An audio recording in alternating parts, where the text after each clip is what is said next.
काँग्रेसची दुसऱ्या टप्प्यात असणारी भारत जोडो यात्रा आता अंतिम टप्प्यात आलेली आपल्याला पाहायला मिळते। नंदुरबारमधून महाराष्ट्रातील या संपूर्ण यात्रेला सुरुवात होणार असल्याचं आपल्याला पाहायला मिळते।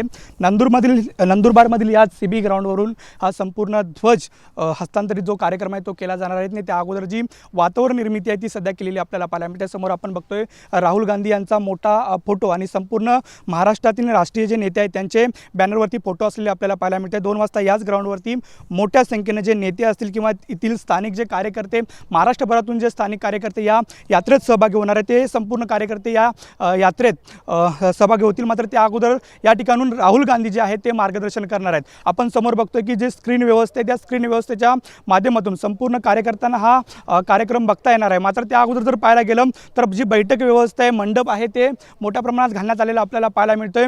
खरं तर जे काँग्रेसचे ध्वज आहेत ते या ठिकाणी संपूर्ण परिसरात लावलेले आपल्याला पाहायला मिळतात। नंदुरबार शहर असू दे किंवा सीबी ग्राउंडचा हा संपूर्ण परिसर असू दे या संपूर्णच परिसरात जी वातावरण निर्मिती आहे ती सध्या केलेली आपल्याला पाहायला मिळते। त्यामुळे एकंदरीत लोकसभेच्या पार्श्वभूमीवरती जर पाहायला गेलं तर काँग्रेसकडून ही महाराष्ट्रातली ही जय्यत तयारी केलेली आपल्याला पाहायला मिळते।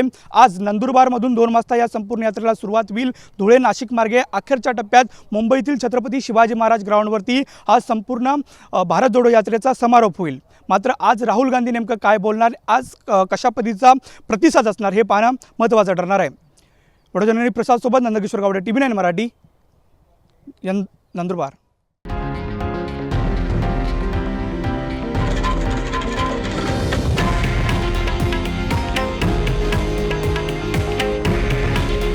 हे आहे देशातील नंबर 1 न्यूज नेटवर्क आणि आपण पाहत आहात TV9 मराठी।